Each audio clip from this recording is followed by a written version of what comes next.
Hey, good morning, guys. Welcome to the Recovery Channel podcast. My name is Dr. Rob, the Addiction Doctor, along with Jennifer Lovely, my co-host, friend, and after watching some of her stuff yesterday, idol. That's all I've got to say.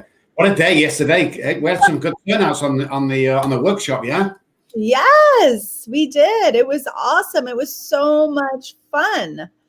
I loved it. It's my favorite thing is to be with people and hear their stories, where they came from. It's like my dream. I'm literally living my dream job. I know. It's awesome. Absolutely. So, guys, I was tuning in last couple of days. Happy New Year, first of all. If we haven't seen you since, I don't think we have. I hope your year's going to go great. It's got to be better in 2020, that's for sure. Coming live from San Antonio, Texas today. And I think we moved again, Jen, since last time you told everybody where you were, or did you let them know you can? Yeah, I know. I haven't been on here. So I'm in Arizona, my favorite place. It is a place that brings out like my artistry, my connection, my like everything, all the goodness, all my enchantment, as we talked about yesterday in my workshop. But I wanted to say that 2020 was not a terrible year for me. I met you. Oh, yes. You know, it's so weird is that I was thinking about it as I was on my hike the other day. And I was like, I literally kept saying, contact this man, tell him what you want to do with him, that you want to do this, you want to do a podcast, that you want to do a show with it. It just was coming to me. And it's so bizarre. And I felt like, and I was so scared and intimidated to reach out to you, but I'm so glad I did because look at what we're creating. Yeah, I think this has worked for a couple of reasons. And first of all, that I don't partner with anybody. Everyone knows that. But when you contacted me, it's just like, she seems a bit different. And I wasn't sold straight away. But then I watched one of your sessions, and he was like, "Oh my God, where has this girl been all my life?"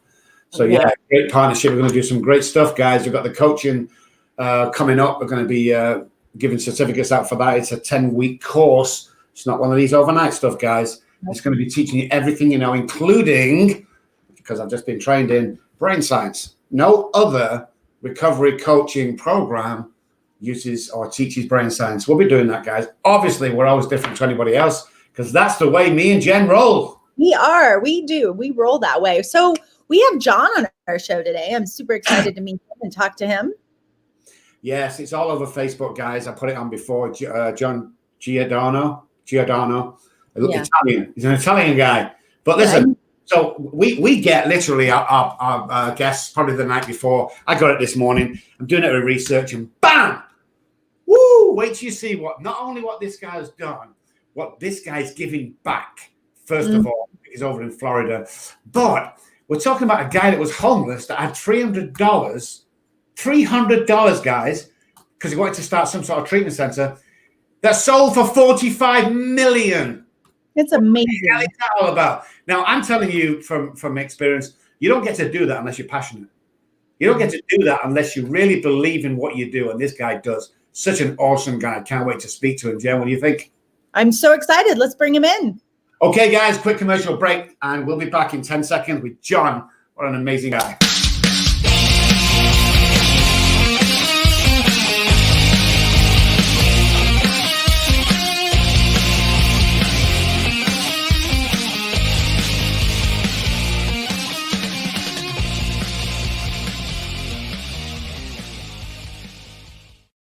Hey guys, welcome back to the show. My name is Dr. Rob Kelly, the Addiction Doctor, along with Jennifer Lovely. This is the Recovery Channel podcast. Good morning from San Antonio, Texas. And J Giordano is on the show. Good morning, John. How are you doing? Good morning, everyone. First, I'd like to thank you guys for inviting me on your program. That's always good about, as many people as we can talk to help them with their recovery process. Oh, thank you so much. That is awesome. I think we're the same as you, John. It's no matter how popular or famous we become. I mean, people get freaked out when me and Jennifer answer the phone. It's like, oh my God, is that really you? It's like, no, it's about giving back. It's about never getting too big for your boots. And it's about always being available to give back. And that's what I like about you, John. You're reading. I mean, you've met everybody, done everything, been on every TV show, and yet you're still giving time to give back. I love that, John. Thank you for that. Thank you. John, so let's go right in. Talk to me about your suffering. What was bubbling up that you wanted to express inside of your addiction? Well, my son almost died from this. And, I said to myself, I always wanted a son. And all of a sudden, I'm watching him laying in the bed and they're putting charcoal down his throat because he OD'd. I can't begin to tell you what a horrible feeling that was. My heart was breaking into a million pieces. And he came out okay, and I went to putting him in treatment, and he came out and he relapsed, and we put him in again. He relapsed, and well, now he's got 18 years in recovery, and is the finest young man I could ever want to have. And what's really cool, he says to me, Dad, if it wasn't for you, he says, I don't know where I would have been. And what a gift. Wow. That's awesome. I love that. I want to tell about your passion and stuff, especially your children. Go through that is crazy.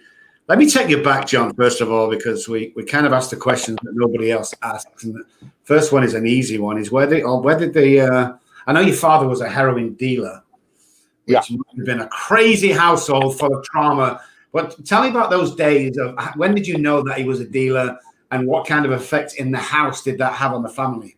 Well, when I was a young boy, he took me for a ride down to 100th Street in Harlem, in New York. That's one of the worst neighborhoods that you go into. And I remember I think it was about 6. And he got out of the car, went to this cleaners, came back out with a package. And a young boy came up to the car and he gave the kid the package. And the kid ran down the street through the alleys and disappeared. And I asked my father, oh, what is that, a present for him? And he said, shut up and just sit there. And that's what I did. And then the boy came back, and about 15 minutes later with another package. And that package had a bunch of money in it. And my father was counting the money. And I was too afraid to say anything. And later on, I figured out he did a deal and took me as a cover-up, to make it look like, he's with his kid and everything was okay, And the sins of the father become the sins of the son. I did the same thing with my son. So when I was using, and this addiction is just it's so pervasive. It's unbelievable what happens. You throw all logic out to the wind. It's just unbeliebable. And, you do. And in my house, I remember when I was, I must have been about 7, about 7. I hear my mother crying, and I hear a whole bunch of noise out in the living room. We were in our bedroom, my brother and I peeked out the door, and there's these guys tearing the house apart. And then I peeked out some more further, and the guy looked at me and says, "Kid, get back in your room." So I ran back. I was really afraid. And later on, we found out that it was the police looking for drugs.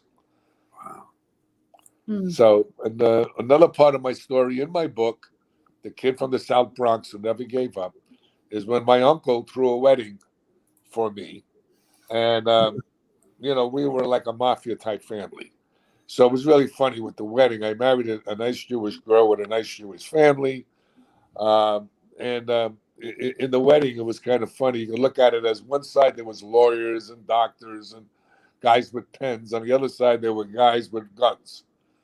And my uncle, the caterer insulted him, and supposedly, he killed him. And we're at my grandmother's house, and they got a phone call that I have to get to the airport because the cops are coming to the house looking for him.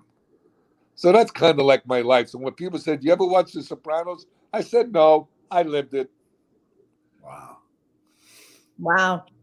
So first off, I just want to acknowledge, so both of my children are recovering heroin addicts, 16 treatment centers, a lot of jail stints, and a lot of attorney fees. So that feeling when your child is sick, and we will do about anything to get the help that we need. But what I'm noticing and what I'm hearing is that in the midst of your son being sick, you really took that personally, and you really decided to do the work for yourself to Absolutely. get yourself better. And I love that. And that's really when transformation happens. It's like when we become deeply affected by it. It's almost like we can hurt ourselves for however long. Well, excuse me, interrupt you. To clarify something, I was in recovery when that happened. Yes. I wasn't using it because Okay. early in, before I got into recovery, I didn't think I had a problem. Right. And my family did an intervention on me. Well, you know who my family is. I'm wondering who's doing an intervention on them. And that's how when I was in recovery, that's when all that happened. I'm sorry to interrupt you. Oh no, thank you. Something. No, I appreciate that. And there's even deeper work that we seem to dive into in our recovery when our kids are sick. So talk to me about what it was like to have your father be sick the way he was sick and be the son of that man and not really have that connection. What was that like for you? Well, my dad, he really loved us, and he was really a good guy. What people don't understand is a lot of times people sell drugs and do all this stuff because they can't actually make enough money to support their family sometimes. I hear that. I understand where he's at. Like when I do treatment or therapy with family members, not only am I a recovering addict, but I also have family members that, I'm a father of recovering kids, all right? And then I'm a therapist. So it's easy for me to relate to them because I know the pain they're going through. I know the fear of their kids might die and what do I do? And should I, continue enabling them? Should I cut them off? What do I do in this situation? And, and what I tell people is, which is really simple, okay, I'm not really, I guess, that it's up to a God of your understanding. All you can do is the best you can. But if you allow your kids to continue, they'll take you down too. And that's where you have to start drawing a line. They have to want it. There's a saying that we have in karate. The teacher will appear when the student is ready. Mm-hmm. And that's it. Yeah, that's it. Let me, I know when there's, with our studies, whenever there's alcoholism and addiction, there's always trauma. Let me take you back to your childhood and talk to me about the molestation when you was younger. I take it was from the father, or was it just somebody in the house? No. When I was 8.5, my father went to jail for 4 years. So I went out of that for 4 years. It's all this stuff is in the book, by the way. And what happened was I got molested by some big kids in the neighborhood. Now, it's interesting because I deal with people that have sexual abuse. What's interesting is for a moment in time, it felt good. Okay, just for a flash. And then I felt the shame and the guilt and the anger and all this other kind of stuff. But I thought that there was something wrong with me. And when I explained to my clients that, if you touch something that's, that you can get excited from, it's normal for you to feel that, but then your mind comes in and then you start to analyze what the heck's going on. But it's just that moment in time and people stop blaming themselves. Okay. And, I'm here to tell you that it's not about blaming yourself. Stuff happens. And how you deal with it is what happens after that. Yeah, and I hear that. And also being a child of sexual abuse, we also act out. And we will Absolutely. act out that pain. So talk to me how you acted out that pain. Well, what the story was is that, I got molested again by my babysitter. She was 14. I was, I don't remember, 9. And she took her clothes off and then took my clothes off. And she touched me and I touched her. And, I was afraid that we were going to get caught. And it was pleasure and it was fear and shame and guilt all at the same, wrapped up in the same time. So that affects you later on in life. And, I was always with the women. It was kind of like a sexual addiction, I would say, And, and I thought I was gay because of the experience I had with these teenagers.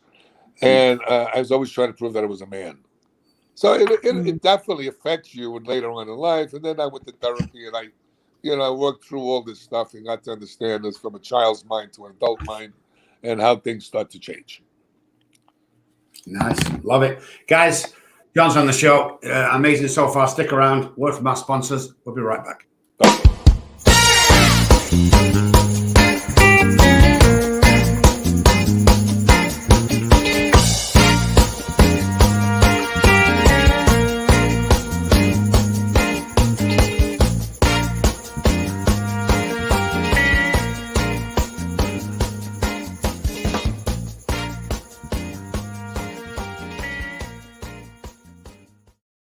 Hey, welcome back, guys. The Recovery Channel podcast. For those in podcast only and not watching us on video right now, that was Life Over Addiction. Lance Wright is a transformational life coach. Let me help you navigate your life path back to the one of purpose and meaning, he says. The chains of shame and guilt no longer have to hold you back. Lance Wright says, let's start a new conversation. Lifeoveraddiction.com. You can email him info@lifeoveraddiction.com. Or why don't you call him direct? Lance on 310-890-2337. John, talk to me about the reward deficiency syndrome. Okay, so Dr. Blum, I am so blessed. I can't even begin to tell you guys. I work with 25 universities, scientists and researchers. I'm now currently in 73 medical and scientific peer-reviewed journals. Matter of fact, we have another paper that we're putting up, so it'll be 74. I mean, I work with some of the top people actually in the world. Dr. Blum is the geneticist who found the addiction gene. I work with Dr. Mark Gold, 1-800-COCAINE, if you guys all remember that book. He's also the chief psychiatrist at the University of Florida. I work with, that's on some of our papers, David Barron, who's the concussion expert for the NFL. I mean, I can go on and on and on and on. I mean, it's mind-boggling. And the RDS, which is Dr. Blum coined that phrase. It means reward deficiency syndrome. Now, what does that all mean? Okay, here's what it means. You see, dopamine is the driving, and serotonin the driving forces for addicts and alcoholics. We're seeking dopamine. And if you're genetically predisposed for addiction, you don't have enough receptor sites to accept dopamine.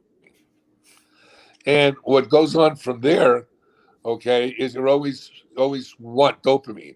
Now, what Dr. Blum said is, and I agree with them 100%, you see, we always categorize or label, you're an alcoholic, you're a drug addict, you're a sex addict, you're a shopaholic, you're a gambler, and on and on and on. Well, we look at it as reward deficiency syndrome as that all of those different addictions are lack of dopamine. So what we want to go to is the core driver of what's driving the addictions. Now, they're all different in a way, but they're all basically the same when it comes to dopamine and serotonin. And most people don't realize dopamine and serotonin is manufactured in the gut, in your microbiome, or microbiota, as they say, okay? And if you don't take care of your gut, you're going to fall short of dopamine and serotonin. Now, the dopamine and serotonin, the gut-brain axis goes up the vagus nerve, up into the brain, and then deposits it, the dopamine and serotonin. So what we worked on, and just because you're genetically predisposed for addiction doesn't mean you're going to be an addict or an alcoholic. What that means is, there's such a thing as epigenetics.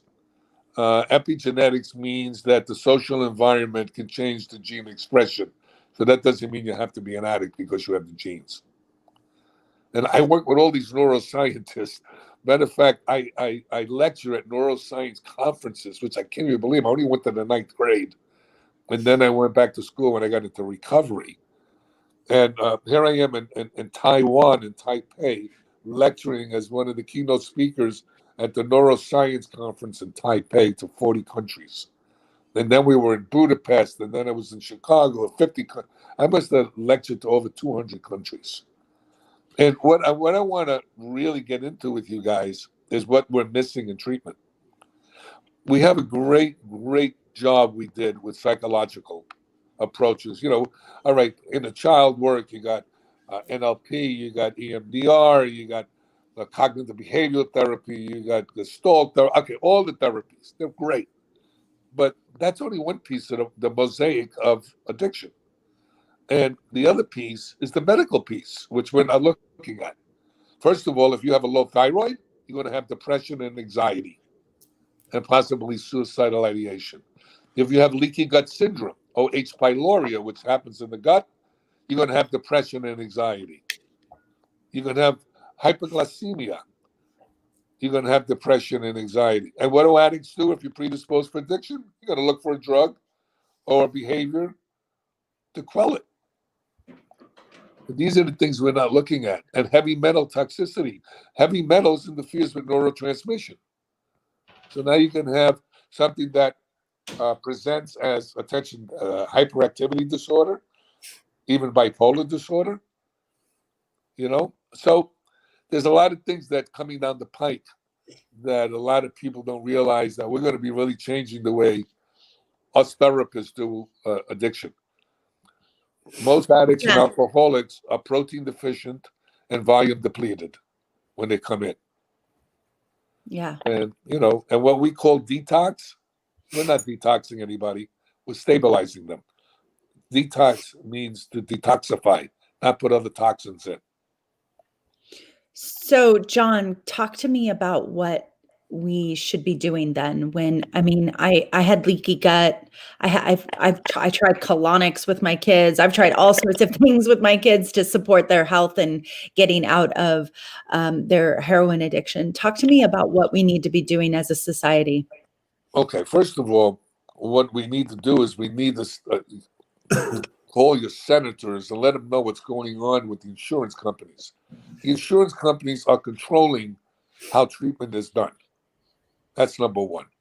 I mean, let's get realistic here. A person comes out of detox or stabilization unit, let's say, right? He goes into treatment if you're lucky. He's still in a fog in his brain. So the first 2 weeks, 2.5 weeks, I don't know about anybody else. I was in treatment. I don't know where I was. I wasn't paying attention to them. I was paying attention to what was going on outside. And I didn't even want to be there. So that's another issue. And what you have to look at is now they're in treatment for 2.5 weeks, let's say. They're not really paying attention because listening is a skill, okay? And now we bond with a therapist. And then we have to leave for the 4th week. And now the insurance companies are saying you can only stay 15 days or 20 days in treatment.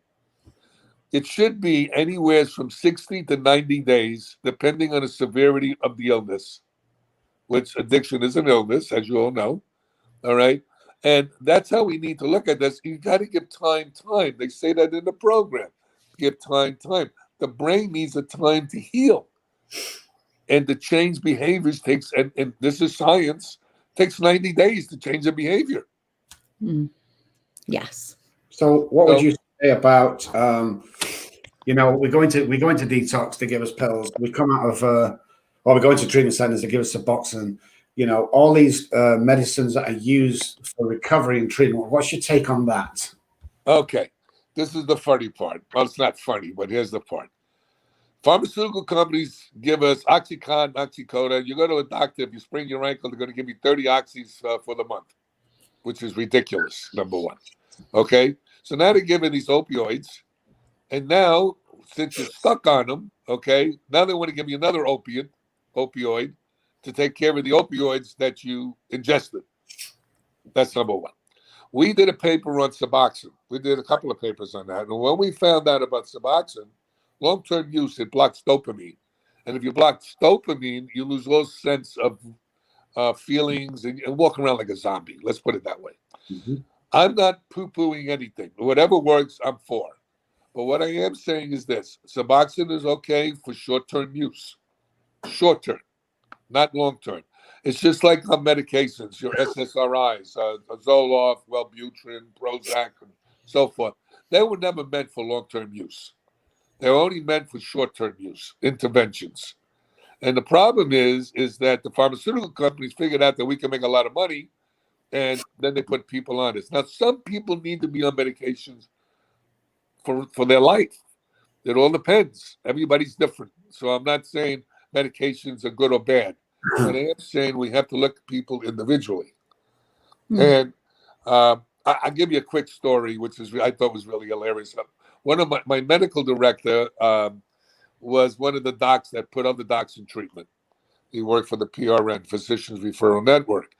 Anyway, we had a client in there that was he was a steroid user amongst other drugs, and he had hyperglycemia. And I had him eat about every 2.5 to 3 hours to keep him stable, his blood sugar stable. So what happened? He didn't eat for about 5 hours. He started to go berserk. He had a severe case of this, and he threatened to kill people, to kill himself. And the doctor, they were going to Baker Act him. And I said, I ran out of my office. I ran down. I said, please give me 5 minutes with him. He said, John, we love you. I know you know all this stuff, but he's out of control. We have to put him in a Baker Act him. I said, give me 5 minutes. I went across the street to Wendy's, got him a chocolate shake, gave him the chocolate shake. We were outside the doctor's office laughing. And the doctor came out and he said, if I didn't see this with my own eyes, I would have never believed this. They're not trained to look at these things. That's the unfortunate. Most doctors only have 1 hour of addiction treatment. Now, if you're wondering what you can do with your children, you need to give them, there's formulations that we did 15 papers on. fMRIs, we did PET scans. I mean, that upregulates dopamine. That's what they're seeking. And then their behaviors, you go to a therapist. But you got to stabilize the body, and you got to look at what other things are going on with them. Because drugs wreak havoc on the body, especially with diet. Our diets stink. Yeah. The food supply is bad. Yeah. And, John, we have 81,000 people that just died this last year in 2020. And so how do we help? I mean, Dr. Rob and I have created a program for aftercare because we really believe that after you come out of treatment, that there is more that is needed. It's not just 90 days and boom, you're going to be safe. There's more that is needed. So there's structures that need to be put in place for these people, and we are leaving them to wander amongst themselves. So right. Aftercare is paramount. That's number one. Okay. This is not addiction recovery is not a diet. It's a lifestyle. Correct. And in order to do that lifestyle, you must continue with the process of recovery. It's an inside job, not an outside job, but they have to change their lifestyle. Exercise, paramount. Exercise is paramount. What does exercise do? Well, let's look at what it does chemically in the body. Number one, it gets rid of stress. Number two, it raises dopamine. Wow. Mm-hmm. Isn't that what we need to do? So that's exercise needs to be stressed. All right. Also with these sugars and processed foods, you got to if you can't eliminate them, at least minimize them. They need a whole program. They don't just need talk therapy. Talk therapy does what I call talks to the software of the brain. You need to get to the hardware. When you have a computer, all right, you erase something on your computer, it's still on your hard drive. So that's the other problem that's driving all of this too. You guys familiar with EMDR? Mm-hmm. Oh, yeah. Okay. I'm an EMDR practitioner, but what I did with EMDR is I redeveloped it. I'm also an NLP trainer and a hypnotherapist, and you guys know I'm a martial artist, and I also studied holotropic breathing. And I put all those modalities together into this, what I call TRT, trauma release technique. And I notice it's going to sound a little strange to you, maybe, and to your listeners. Within 20 minutes to a half hour, I get rid of trauma. Or minimize it where it no longer affects the person. Mm-hmm. I recreated that, and I found out it's better than EMDR. But EMDR is the basis for what I'm doing. I love that. Absolutely love it. It makes perfect sense to me. Guys, John's on the show. We'll be right back for a word from our sponsor.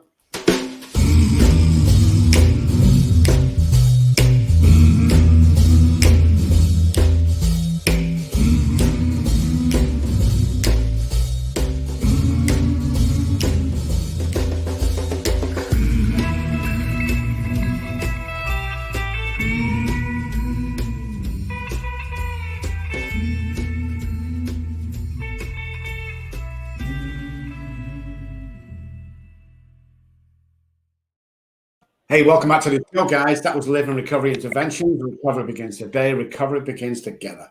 Give the gift of recovery. Travis, friend over here, knows what he's talking about. It's a great intervention. the Xanax sees you, so pressure 120 miles an hour, crazy. If a loved one is in trouble, call Travis on 801-574-188 or livingrecoveryinterventions.com. Remember, guys, recovery begins today. Recovery begins together. Call Travis 801-574-188. John, what about traditional Indian medicine? Does that in going forward with treatment ideas and new ways of doing things? Okay, let's talk about, you're talking about plant medicine, correct? Yes. Okay. I'm wondering, according to Dr., I don't know if you guys know who Dr. Deborah Mash is. She's Yes. the leading expert on Ibogaine. I've been working with her for 20 years. I worked in the island of St. Kitts. We had a detox program in St. Kitts using Ibogaine. Ibogaine is a substance, a bush, let's put it this way, from West Africa. It was used by the Weenie tribe that used it as a rite of passage. What had happened was a guy named Howard Lutzoff, who was a heroin addict, heard about it and wanted to get high from it. And he took the Ibogaine, woke up the next morning, he was detoxed, and he didn't have any cravings, and he couldn't believe it. And what he wound up doing was opening up a treatment center because he wanted to make some money also off of this in Panama, and that's how Dr. Mash got involved with him. And then after that, Dr. Mash found out that he's still an addict and he had all the behaviors. Just because you quit drugs doesn't mean your behaviors go away. And she left him and opened up in St. Kitts. And there's a ton of research that we did on this. And what Ibogaine does, which is really interesting, it takes you back into a dream state, okay, for 8 to 10 hours, depending if you're a fast metabolizer, slow metabolizer, and how your liver functions. And you go back into your childhood and revisit your traumas, and let's put it simplistically, as an adult. And you have what is known as a cathartic experience. You have a resolution from these things. And when they come out of this dream state, they don't have any cravings anymore. They're also motivated to help themselves. Now, the only problem with Ibogaine is that when it's done safely, is that they think they're cured. So that's when you have to go and give them therapy and explain to them and all these other things. My job was to do pre and post with them. Since it's a spiritual type of medication, all right, we had therapy. We put them on a spiritual path, looking at their life and where their life is now because of all their choices that they made. And forget about blaming other people. We made the choices. Okay, you can't fix them. You got to fix yourself. And then when they come out, I help them to understand what went on in their journey as they talked about it to me. There's a bad rap about Ibogaine that people died from it. Look, it's people die in detox all the time, number one. But when you give a bunch of people that don't know what they're doing and they give people Ibogaine, there's a possibility they can't. It's just like you give them anything, they could possibly die. Yeah. But the way we did it was medically done because we were doing research at the same time.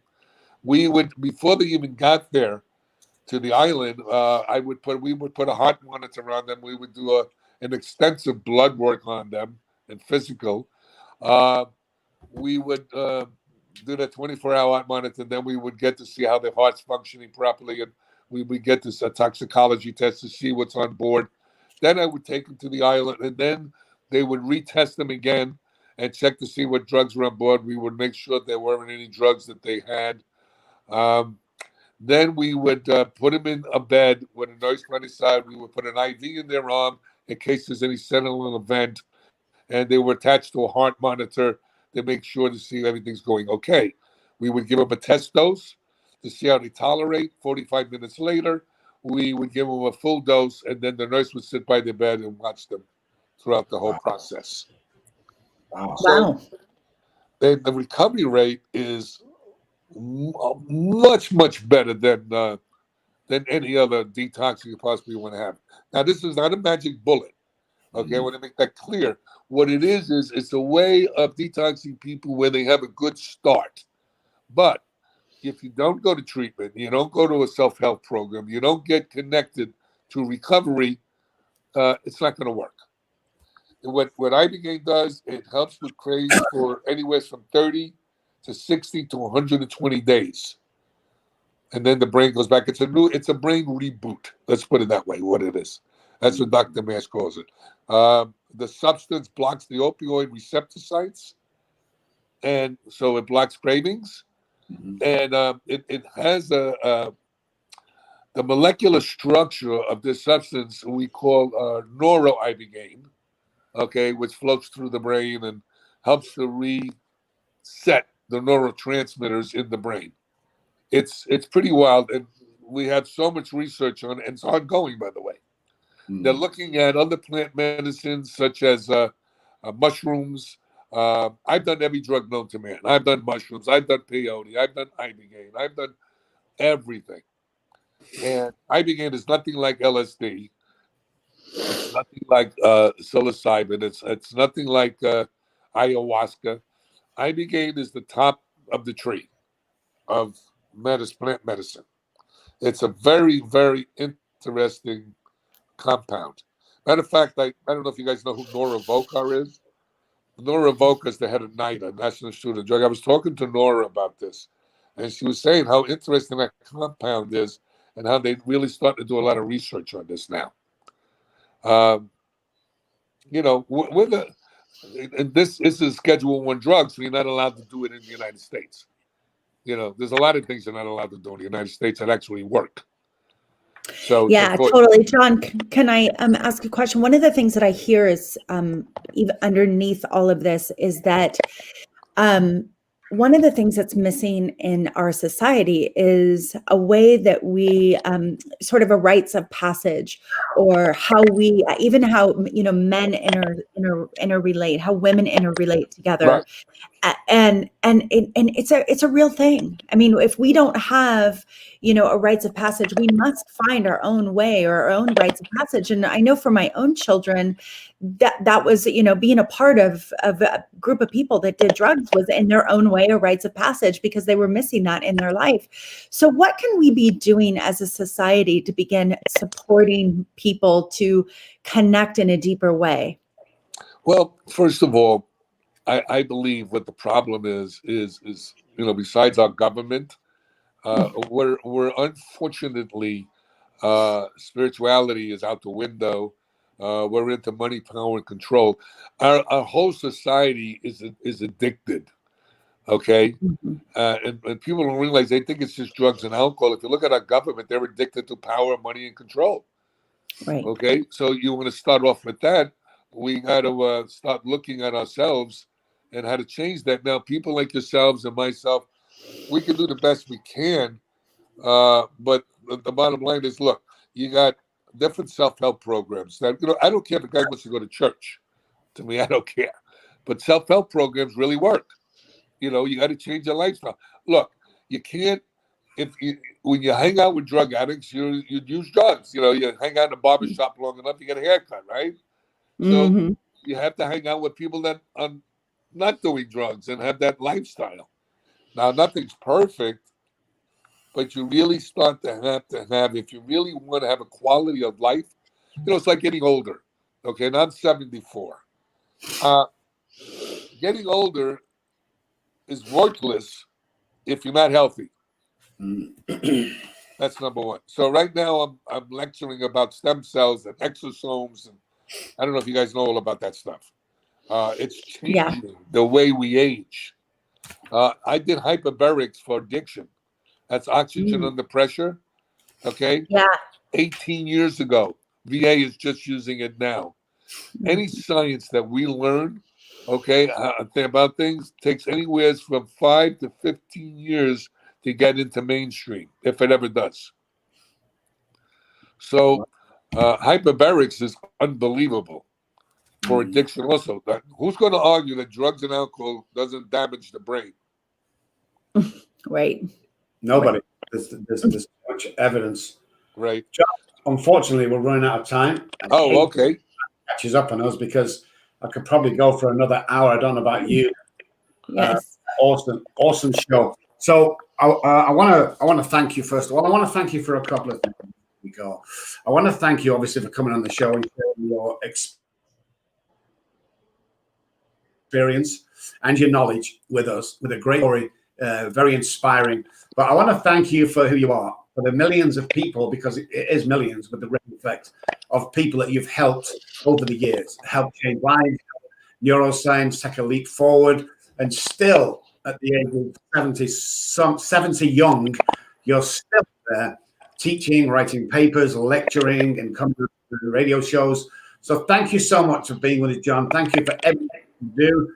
And I'll leave Jennifer to take it out. Yeah, John, thank you for just this conversation. I love having this conversation, and I could have it all day long. But what I want to know is, what do you want people to know? What do you want people? What do you want to leave people with? Okay, what I like to do is I have another book that I wrote. It's called How to Beat Your Addictions and Live a Quality Life. And the way I did it was I interviewed 200 addicts that I felt had good recovery, not just quitting drugs and alcohol. Then I put that into the book, and then I interviewed 150 addicts that chronically relapsed, and I put that into the book, and my own life experiences into the book. And it's helped a lot of people, this book. They have it in hospitals, they have it in treatment centers, and it's written in a way that addicts can relate, because it's written by addicts. Mm-hmm. Yeah, thank you for that. I really and appreciate all this is that. on Amazon. It's all on Amazon, so they can get it on Amazon. Great.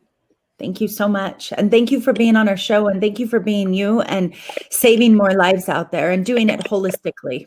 You too, guys. You guys are doing a phenomenal job. God bless you. Thank you. Thank you. The guys will be right back to finish the show after this.